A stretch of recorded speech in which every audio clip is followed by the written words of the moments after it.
안녕하세요. 저는 올해 72세가 되는 여자입니다. 그동안 많은 분들의 사연을 들으며 참 많은 것을 느꼈습니다. 때로는 울기도 하고, 때로는 통쾌함을 느끼기도 했지요.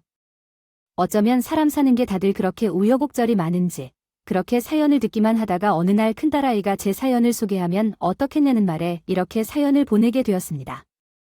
다들 갑갑하기만 한 삶에서 제 사연을 통해 작은 희망이라도 가지실 수 있길 바라며 이야기를 시작하려고 합니다. 저는 20살 때 당시 32살의 남편과 결혼했습니다. 나이 차이가 많이 나는 결혼이었는데 당시 시아버지가 제 친정에 지참금조로 큰 돈을 주면서 결혼하게 되었습니다. 남편의 집안은 무척 잘 사는 집안이었어요. 대대로 물려받은 땅이 많아 부유했고 집안에 일하는 사람도 무척 많았습니다. 거기다 남편은 사업 수완이 좋았어요. 결혼한 지 얼마 되지 않아 시아버지가 돌아가시고 재산을 물려받은 남편은 가지고 있던 땅을 모조리 팔아 돈을 마련하여 사업을 시작했지요. 사업은 정말 잘 됐어요. 처음 결혼했을 때는 그저 땅 좀 많은 지방의 유지 정도였지만 서울로 이사해 사업을 시작한 뒤로는 돈말을 내리 없었지요. 이런 말을 들으면 돈이 많으니 행복했겠거니 생각할지 모르겠지만 저는 전혀 행복하지 않았어요. 그건 바로 가정에 무관심한 남편 때문이었습니다. 남편은 집안일에 정말 관심이 없었어요. 슬아이 딸이 둘이나 있었는데 한 번도 안아주는 법 없이 먼 발주에서 무심한 표정으로 힐끗 보는 게 전부였을 정도니까요. 매일 회사 일이 바쁘다며 새벽까지 집을 나섰다가 자정이 다 되는 시간에 집에 들어오는 일이 반복되었어요. 그러다가 월말이 되면 무슨 월급 주는 것만큼 생활비를 건네는 것이었죠. 저는 그냥 집에서 살림을 하는 가정부나 다름없었지요. 게다가 그것뿐만이 아니었어요. 남편은 둘째 딸이 태어나자 무관심한 남편에서 폭력적인 남편으로 변해버렸습니다. 그래도 둘째가 태어나기 전까지는 살은 핥히지는 않았지만 말은 거칠게 하거나 손을 드는 일은 없었어요. 그냥 집에서 무슨 일이 일어나도 무덤덤하게 아무 반응도 안 했을 뿐이었죠. 하지만 둘째가 태어나고부터는 그 사람이 점점 바뀌기 시작했어요. 항상 술을 마시고 살았어요. 맨정신으로 집에 들어오는 날은 손에 꼽을 정도였어요. 그렇게 집에 들어오면 항상 저를 앉혀놓고 온갖 저주를 퍼부었어요. 사업은 계속해서 커져가는데요. 물려줄 아들이 없으니 대체 어쩔 거냐며 기껏 큰 돈을 들여데려왔는데 아들 하나 못 낳는 병신이라고 잘 몰아세웠죠. 그러다가 화가 북받치기라도 하면 손찌검까지 했어요. 그렇게 저는 남편에게 다시 없을 죄인이었고 그런 남편의 화를 피하기 위해 정말 죽은 듯이 지내야만 했어요. 그렇게 몇 년 동안을 살다 보니 사람이 망가지기 시작했어요. 가슴에 삭힌 화가 마음을 갉아먹기 시작했어요. 하루 종일 웃을 일은커녕 숨소리라도 남편에게 들킬까봐 가슴 졸이며 사는 삶이 어디 사람 사는 건가요? 남편이 집에 있는 주말이 정말 죽기보다 싫었어요. 그렇게 하루하루 피가 마르는 삶을 살다 보니 없던 병까지 생기더군요. 고작 30 중반의 나이에 고혈압과 당뇨까지 생겼어요. 생기고 말았습니다. 당신, 지난달에 무슨 병원을 이렇게 많이 갔어? 그게 제가 좀 아파서 아파. 고혈압이랑 당뇨가 좀 있다고 신경 안 쓰셔도 돼요. 별로 대단한 건 아니니까요. 말 같지도 않은 소리하고 앉아있네. 당신이 아프던 말던 내가 신경을 왜 써? 결혼하고 이제껏 당신이 한 게 뭐가 있다고? 아프길 괜히 별것도 아닌 걸로 내 돈 축나는 거 아니야? 그런 게 아니라 당신 말대로 대단한 게 아니면 병원 그만 다녀. 어디 동네 창피하게 여편. 내가 그 꼴로 병원을 들락날락해? 내 남편은 제가 아프다는 사실을 알면서도 병원비는커녕 관심조차 주지 않았습니다. 오히려 제가 뭐 하는 게 있다고 아프냐며 윽박질렀죠. 그 말을 들었을 때는 정말 죽고만 싶었습니다. 그런데 제게 닥칠 불행은 그것만이 아니었습니다. 어느 날 퇴근하고 집에 돌아온 남편이 웬 젊은 아가씨 하나를 데려오더군요. 오늘부터 함께 살 사람이라며 아이들에게는 작은 엄마라고 부르라고 시키기까지 했습니다. 처벌 데려온 것이었어요. 제가 멀쩡히 살아있고 두 딸도 제법 큰 상황에서 당당하게 처벌드리고 살겠다는 남편을 보자 그동안 억눌러왔던 화가 폭발하고 말았지요. 당신, 제가 이렇게 멀쩡하게 살아있는데 어떻게 집안에 다른 여자를 데려올 수가 있어요? 뭐, 이게 어디다 대고 큰 소리야? 큰 소리가 당신이 제대로 구실을 못하니까 데려온 거 아니야? 집안일에는 눈꼽만큼도 관심 없는 사람이 제가요? 제 구실을 하는지 못하는지 어떻게 알아요? 그딴 집안일 하는 건, 그딴 건 사람 시켜서 해도 되는 일이지 않아요. 능력이 없어서 집안일을 하다 보니 어디서 말 됐는지요. 저는 울분에 북받쳐 악을 질렀지만 남편은 되려 저를 무능하고 멍청한 여자로 몰았어요. 남편이 데려온 여자는 그런 저를 한심하다는 듯이 쳐다봤고요. 두 딸이 보고 있는 앞에서 그토록 무시를 당하니 정말 비참했습니다. 나중에 알고 보니 남편이 새로 들인 여자도 저처럼 여자의 집안에 거액의 돈을 주고 데려온 것이었어요. 빚이 많았던 여자의 집안은 남편이 준 돈으로 빚을 전부 갚고 작은 가게까지 마련한 모양이더라고요. 여자가 처음 집안에 발을 디딜 때는 그래도 얌전한 편이었어요. 저와는 거의 띠동갑인 어린 여자였는데요. 남편은 그 여자를 회사에 데려가 일을 시켰고 남편과 출퇴근하느라 얼굴 마주칠 일이 별로 없었지요. 그런데 임신한 뒤로 여자의 태도가 돌변하기 시작하더군요. 산부인과에서 뱃속의 아이가 아들이라는 것을 알게 되자 대놓고 집안의 주인처럼 행세하기 시작한 거죠. 게다가 남편도 혹시나 그녀와 아이가 잘못될까봐 애지중지했습니다. 그렇게 10달이 지나고 여자는 건강한 사내 아이를 낳았지요. 그것으로 모든 것은 끝이었어요. 첩을 통해 아들을 얻은 남편은 그때부터 대놓고 저와 두 딸을 무시하기 시작했습니다. 아니, 무시하는 정도가 아니라 그냥 없는 사람 취급했어요. 제가 아프건 말건 딸들이 학교에 입학을 하건 졸업을 하건 마치 남의 일처럼 듣는 척도 하지 않더라고요. 않겠는가? 한국의 가정 안에서 남과 여의 역할이 어떻게 이해되고 실행되는지에 대해 생각해 볼 때 문화적인 가치관 차이를 고려해야 합니다. 설정된 가족 구조나 가정에서의 역할 분담은 문화나 개인에 따라 다를 수 있습니다. 가정 내 폭력 행위 발생 시 관련 법률과 제도적 지원 방법에 대한 이해도 필요합니다. 아울러 조언이나 지원이 필요하다면 전문가나 담당 기관과 상담을 검토할 수 있습니다.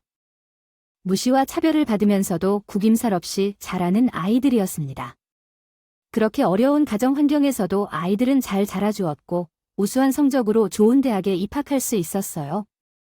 남편은 여자애들이 대학은 무슨 대학이냐며 생활비는커녕 학비조차 대줄 마음이 없어서 알아서 하라 더군요.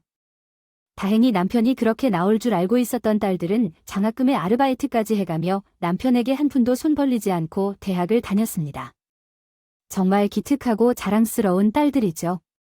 그러던 어느 날 마른 하늘의 날벼락 같은 일이 벌어지고 말았습니다. 남편이 회사에서 갑자기 쓰러졌다는 것이었어요. 그간의 제 삶과 딸들이 겪었던 고통을 생각하면 남은 정이 없을 줄 알았는데 미운 정도 정이라고 그동안 살아온 세월이 있다 보니 어쩔 수 없더라고요. 사이좋은 대화의 한 결과로 처음과 마지막 문장 사이에 절취선을 추가합니다. 남편이 쓰러졌다는 이야기를 들었을 때는 저도 모르게 가슴이 덜컥 내려앉는 것 같았거든요. 뇌출혈로 쓰러진 남편은 병원에 도착하자마자 긴 시간 동안 대수술을 받았어요. 저는 수술실 앞에서 초조한 마음으로 내내 가슴 졸이며 기다렸지요. 하지만 그 여자는 코빼기도 보이지 않더군요. 제가 분명 병원으로 오면서 상황을 다 설명했는데도 말이지요. 그렇게 길고 긴 수술을 받았지만 남편은 결국 깨어나지 못했어요. 황망한 가운데서 장례식을 치르고 남편을 보내는데 그와 살았던 시간이 무슨 꿈처럼 떠오르더라고요. 기억나는 것 중에서 좋은 건 하나도 없었지만 막상 그런 남편이 떠났다고 생각하니 허망했어요. 하지만 한편으로는 한결 마음이 놓이는 것도 있었어요. 저도 이제는 조금 어깨를 펴고 사람처럼 살 수 있을 거라 기대도 했지만 그게 그렇지가 않더라고요. 남편이 죽고 돈을 벌어올 사람은 없었지만 저는 별로 걱정하지 않았어요. 남편이 일궈놓은 사업이 워낙 크기도 했고 사망보험금만 해도 제법 많았거든요. 그것만 가지고서도 충분히 아이들을 결혼시키고 남은 제 인생도 살아갈 수 있을 정도였지요. 그런데 막상 돌아가는 상황은 그게 아니더군요. 어째서인지 회사는 첩의 남동생에게 넘어가 버렸고 남편의 사망보험금은 죄다 첩의 아들에게 돌아가지 뭐예요. 저는 너무 어처구니가 없고 화가 나서 여자를 찾아갔다. 아저씨요. 지금 이게 뭐 하는 거야? 회사는 왜 당신 동생이 갖고 보험금은 왜 당신 아들이 갖는 거냐고? 어머 언니, 왜 이래요? 제 동생이 회사를 맡게 된 것도 우리 아들이 보험금을 받는 것도 다 언니요. 남편이 한 일이잖아요. 왜 그게 다 남편이 한 일이라고 그러며? 언니는 참, 내가 무슨 재주가 있다고 그런 일을 했겠어요? 제 명의로 된 건 하나도 없는데 괜히 억울하다고 저한테 이러지 마세요. 그럼 나랑 우리 딸들은 어떻게 하라고, 이제부터 어떻게 살라고. 참나, 언니, 누가 들으면 졸제 거지라도 된 줄 알겠네요. 언니 집은 있잖아요. 값이 얼만데 저한테 와서 엄살이세요. 오히려 고작 사망보험금 밖에 못 받은 제가 더 불쌍하다고요? 남편이 그랬다는데 정말 할 말이 없더군요. 그 빌어먹을 인간은 죽을 때까지도 저와 딸들에 대한 생각은 조금도 하지 않았던 거죠. 화가 끓어올랐지만 이미 죽은 사람에게 화를 낼 수도 없는 노릇이라 벙어리 냉가슴 앓으며 돌아올 수밖에 없었어요. 그렇게 남편이 떠나고 저와 딸들은 단 한 푼의 유산도 받지 못했습니다. 그래도 어떻게든 살아야 했기에 가족이 살던 집을 팔고 작은 집으로 이사해서 남은 돈으로 생활해야 했어요. 그래도 딸들은 대학교 때 이미 집을 나가 자기 삶을 꾸리고 있어서 제 몸 하나만 건사하면 되는 상황이라 다행이었지요. 그래서 아주 약간의 생활비만 쓰고 집 한 돈은 고스란히 남겨두었고 딸들이 대학을 졸업한 후 무사히 결혼까지 시킬 수 있었습니다. 남편의 첫 소식을 들은 것도 그때였어요. 알고 보니 여자는 처음부터 그녀의 동생을 이용해 야금야금 회사를 먹어갔고 남편이 죽기 얼마 전 아이의 회사를 집어삼킨 것이더군요. 남편의 사망보험금도 남편이 둔 것이 아니라 죄다 그 여자가 들어누운 것이었어요.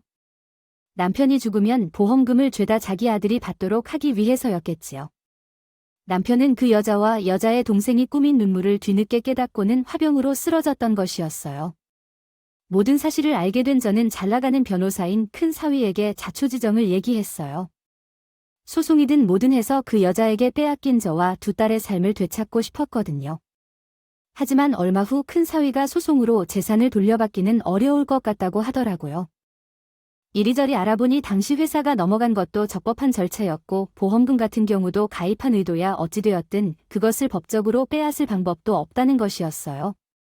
억울한 마음에 눈물만 흐르더군요. 식모로서 가정부 취급을 받으며 지낸 세월 동안 손찌검으로 조롱당하는 등 어려움에도 버티어온 삶은 아무런 보상도 받을 수 없다는 것이 매우 억울했습니다. 보상받을 권리가 있음에도 불구하고 저는 가르친 그 여자에 대해 원망스러운 마음을 품었고 그 원통함으로 인해 몇 날 며칠 동안 울분을 터뜨리다가 결국 건강이 악화되었습니다. 남편의 무시로 인해 30대 중반의 고혈압과 당뇨를 발병한 것이 문제였습니다. 이러한 상황에서 제가 혼자 병원을 다니며 고통을 겪는 모습을 지켜본 큰딸이 어느 날 전화를 걸어와서 엄마, 이제 나랑 같이 살자. 내가 널 도와줄게. 내가 더 이상 일 없이 모셔서 살 필요 없어.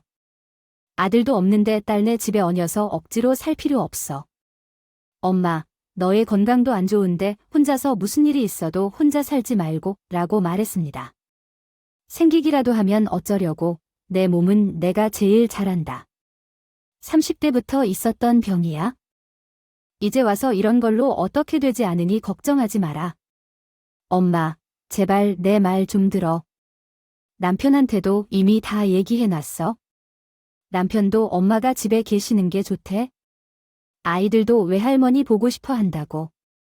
그러니까 고집부리지 말고 같이 살자. 평생 그렇게 고생하면서 우리 키웠는데 나한테도 효도할 기회를 좀 줘야지. 전화기 너머로 큰딸의 목소리를 들으며 펑펑 울었습니다.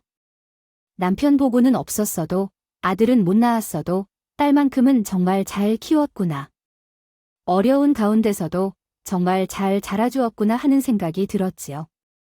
고통스러웠던 지난 삶의 돈으로는 보상받지 못했지만 자식으로 모두 보상받은 기분이었어요. 그 후로도 저는 거듭 따로 살겠다고 했지만 나중에는 아이의 큰 사이와 손자들까지 데리고 오게 되어서 설득당한 큰딸을 이기지 못하고 이사를 하게 되었습니다. 큰딸네 집으로 이사하는 날에는 사위까지 휴가를 내고 찾아와 도와주었어요. 할머니 혼자 사는 집인데도 무슨 집이 그렇게 많은지 손이 많이 필요하더라고요. 옛날부터 뭐 하나 생기면 쉽게 버리지 못하는 성격 탓에 오래된 물건들이 많았는데 큰딸과 사이는 모두 버리라더군요. 저는 아직 쓸만한 가전제품이나 세월이 묵은 그릇들은 가져가도 되겠냐고 했지만 큰딸은 필요하면 새 걸로 살 테니 남편과 인연이 있는 물건은 죄다 버리라더군요. 큰딸의 말도 맞다 싶어서 옛날 물건들을 찾아 하나하나 버리기 시작했어요. 그런데 창고처럼 쓰던 작은 방구석에서 낡은 상자가 하나 나왔어요. 분명히 제가 가져다 둬던 것인데 전혀 기억이 나지 않습니다. 뭐가 들었는지 궁금해서 상자를 열어보니 몇 개의 남편의 일기장이 들어 있었습니다. 남편은 집안일에는 별로 신경을 쓰지 않았죠. 그저 집과 회사만을 오가던 사람이었는데 일기장에는 우리 가족에 관련된 일들이 가득 적혀 있었어요. 대딸을 낳았을 때의 이야기, 제 힘든 시기, 고민하는 모습, 첫째 딸이 처음으로 걸었을 때, 둘째 딸이 부르던 제 이름 같은 사소한 일들까지 모두 속속 풀어 쓰여 있더라고요. 정작 가족들에겐 그런 모습을 드러낼 줄 몰랐던 남편이 마치 떠난 뒤 남긴 것 같은 일기. 한편으로는 화가 나지만 다른 한편으로는 조금은 슬픈 기분도 들었죠. 어쨌든 남은 일기를 읽어보겠다는 생각으로 상자를 버리지 않고 대딸이 사는 집으로 가져왔습니다. 며칠에 걸쳐 하나하나 읽었어요. 사실 그 뒤로 별 내용은 없었어요. 어느 순간부터 일기에는 저와 두 딸의 이야기는 점점 줄어갔고 회사에서 있었던 일이 그 자리를 차지하기 시작했어요. 그렇게 지루한 일기가 이어지다가 남편이 죽기 얼마 전에 쓴 일기를 보게 되었습니다. 내가 실수했어, 여보. 그 마녀 같은 여자를 믿고 처남을 회사에 들인 것이 실수였네. 그토록 치밀하게 계획했다니. 그 마녀는 빚을 갚을 지참금만이 아니라 처음부터 내 회사까지 노리고 접근한 것이었어. 이제는 돌이킬 수도 없네. 회사를 되찾을 방법도, 마녀와 마녀의 동생을 처벌할 방법도 없게 됐어, 여보. 하지만 이대로 순순히 빼앗기지는 않을 것이야. 내가 그것들 몰래 현금을 빼돌려 마당에 있는 은행나무 아래 묻어두었거든. 그것은 남은 우리 가족의 마지막 희망이 돼줄 거야. 내가 없어도 꼭 우리 가족 행복하길 살길 바래. 내 잘못은 지옥에서 벌 받을게. 정말 미안해. 우리 딸들 너무 보고 싶을 거야. 일기를 읽는 내내 손이 부들부들 떨리더군요.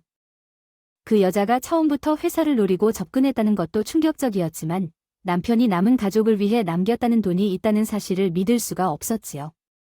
저는 곧장 큰딸 내외에게 일기장을 보여주었습니다. 이게 정말일까? 아빠 사업이 잘 되긴 했다지만 무슨 현금을 빼돌려 그게 가능해? 니네 아빠는 마지막으로 우리에게 잘못을 뉘우치고 목숨 걸고 돈을 빼돌렸나 보다. 아프가 틀리깐 계속 눈물만 나오더군요. 하지만 문제는 그것이 있다는 장소였습니다. 생활비를 마련하기 위해 집을 판 지 벌써 10년도 넘었거든요. 근데 그 집이 아직 그대로 있을까? 엄마는 그때 누구한테 집 팔았는지 기억해 얼굴이야 보면 기억하겠지. 하지만 집이 그대로 있을지는 모르겠어. 따로 연락하거나 한 건 아니니까. 그럼 우리끼리 이러지 말고 직접 가보자. 다음 날, 저는 큰딸 내외와 함께 예전에 살던 집을 찾아갔습니다. 다행히 집은 그대로 있더군요. 초인종을 누르니 예전에 집을 산 할아버지가 나오시더군요. 8순이 넘은 연세셨는데도 보자마자 저를 알아보시더니 웬일로 찾아왔냐고 하시더군요. 달리 변명한 말을 준비하지 않았던 제가 우물쭈물하고 있으니 옆에 있던 사위가 나섰습니다. 집사람이 무슨 바람이 불었는지 아이들에게 자신이 어렸을 때 받았던 성적표와 상장을 찾고 싶다고 하더라고요. 그걸로 아이들이 공부하는데 자극 좀 받으라고요. 마당 어디에 묻었다는데 혹시 찾아봐도 될까요? 능청스럽게 거짓말을 하는 사이와 따로 얘기한 것도 없이 장단을 맞추는 큰딸을 보니 저도 모르게 웃음이 나더군요. 두 사람의 거짓말에 할아버지는 편히 찾으라며 삭까지 내어주시고는 안으로 들어가셨고 우리는 곧바로 현금이 묻혀있다는 은행나무 아래를 뒤지기 시작했습니다. 사위는 삽으로 땅을 파고 저와 큰딸은 가져온 호미로 주변을 팠지요. 하지만 남편이 숨겼다는 상자는 나오지 않더군요. 그렇게 1시간쯤 땅만 파다 보니 남편이 일기장이 거짓말을 쓴 건 아닌가 하는 생각이 들더군요. 일기장 전체가 마치 우리에게 변명을 하는 것 같은 내용이었으니 마지막엔 그런 거짓말을 쓴 게 아닐까 하고요. 그렇게 점점 지쳐갈 때쯤 사위의 삽끝에서 뭔가 부탁할 소리가 들렸어요. 우리는 그곳에 모여 땅을 파기 시작했고 큰 가방 하나를 찾았습니다. 보기에는 그다지 크지 않은 상자였는데 무게가 상당해서 사위와 큰딸이 낑낑거리며 차로 옮겼어요. 그 사이에 저는 마당을 정리하고 할아버지에게 감사 인사를 한 뒤 큰 딸내외가 기다리고 있는 차로 돌아왔습니다. 저희는 그 가방 속을 열고 놀라서 뒤로 넘어질 뻔했습니다. 엄마의 일기를 한 번 더 확인했어요. 이거 정말인가 싶어서 많은 돈에 놀랐죠. 이게 도대체 얼마인지 궁금해하자 사위가 스마트폰으로 시세를 확인한 뒤 입을 벌리며 말했어요. 장모님, 딱 봐도 20억은 좋게 넘을 것 같은데요. 사위의 말을 듣자마자 나도 모르게 눈물이 주르륵 흘러내렸어요. 그런 날을 큰딸은 아무 말 없이 꼭 안아주었죠. 온갖 멸시를 당하며 살아온 지난 세월, 괴롭히던 남편이 돌아가면서야 저도 그 감정을 이뤄내고 만족스러움을 느낄 수 있었습니다. 드디어 보답하는구나 하는 생각이 들었어요. 그렇게 계속 불행하기만 했던 제 삶에 갑작스럽게 행운이 찾아왔어요. 남은 여생을 살아가기 위해 억지로라도 남길 돈을 딸 2명에게 공평하게 나눠줬죠. 그 행운이 찾아온 후 건강도 좋아져서 큰딸의 집을 나와 따로 살게 되었어요. 물론 자주 찾아올 수 있는 건 같은 아파트에 살게 되었지만요. 그렇게 어려웠던 우리 가족은 스스로의 노력과 우연한 행운 덕분에 부럽지 않은 삶을 살게 되었어요. 제가 살아온 삶을 돌이켜보면 눈물이 나오고 한심하기만 한데 이제는 제게도 행복이 찾아올 수 있을까요? 부디 제가 노년에도 여자로서 살고 싶다는 소망을 이루어 주셨으면 좋겠습니다. 제 이야기를 통해 더 많은 분들이 희망을 얻을 수 있기를 바라며 이 이야기를 마칩니다. 감사합니다. 긴 사연 들어주셔서 감사합니다.